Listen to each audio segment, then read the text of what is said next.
এক ছিল ছোট্ট একটি গ্রাম, গড়িয়ে পড়া পাহাড় আর সবুজ ঘাসে ঢাকা তৃণভূমির মাঝে লুকিয়ে থাকা শান্ত একটি গ্রাম। সেখানে থাকত অলিভার নামে এক ছোট্ট ছেলে। অলিভার ছিল ৭ বছরের এক হাসিখুশি বালক, যার ঝকঝকে নীল চোখ আর কোকড়ানো চুল তাকে আরও প্রাণবন্ত করে তুলত।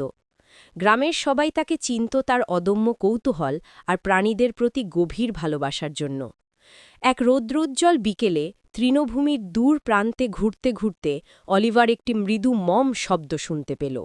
কৌতূহলী হয়ে সে শব্দের উৎস খুঁজতে লাগল এবং দেখতে পেল একটি ছোট বাদামি গরু কাঁটাযুক্ত ঝোপে আটকে আছে। ভয় পেও না ছোট্ট গরু, অলিভার নরম স্বরে বলল, আমি তোমাকে সাহায্য করব। সে আস্তে আস্তে গরুটির কাছে এগিয়ে গেল এবং নরম কথায় তাকে শান্ত করার চেষ্টা করল। তার ছোট কিন্তু দৃঢ় হাত দিয়ে সে গরুটিকে কাঁটা ঝোপ থেকে মুক্ত করতে শুরু করল। কিছুক্ষণ চেষ্টা করার পর গরুটি অবশেষে মুক্ত হল। গরুটি আনন্দে মম শব্দ করল, যেন ধন্যবাদ জানাচ্ছে, এবং অলিভারের গায়ে মুখ ঘুষতে লাগল। হেসে অলিভার তার মাথায় হাত বুলিয়ে দিল। একটি প্রাণীকে সাহায্য করতে পেরে তার ভেতরে অদ্ভুত এক আনন্দ ও গর্ব অনুভূত হল। অলিভার গরুটির নাম দিল ক্লোভার, আর অল্প সময়েই তারা হয়ে উঠল সেরা বন্ধু। ক্লোভার অলিভারকে সর্বত্র অনুসরণ করত, গ্রাম জুড়ে, স্কুলে, এমনকি বাজার পর্যন্ত। একটি ছোট্ট ছেলের পাশে একটি বিশ্বস্ত গরুকে হাঁটতে দেখা গ্রামের মানুষের কাছে এক প্রিয় দৃশ্যে পরিণত হল, আর তারা দুজনেই সবার মন জয় করল। একদিন হঠাৎ করে প্রবল ঝড় শুরু হল।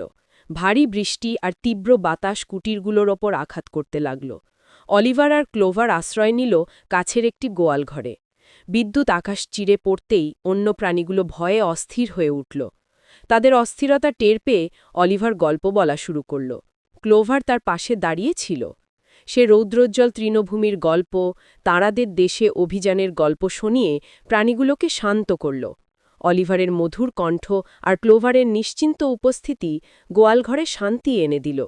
বাইরে ঝড় গর্জালেও ভেতরে তৈরি হল এক নিরিবিলি পরিবেশ। নিজেদের মতো করে অলিভার আর ক্লোভার পরস্পরকে যত্ন করত, অভিযানে পাশে থাকা থেকে শুরু করে দুঃসময় সান্ত্বনা দেওয়া পর্যন্ত।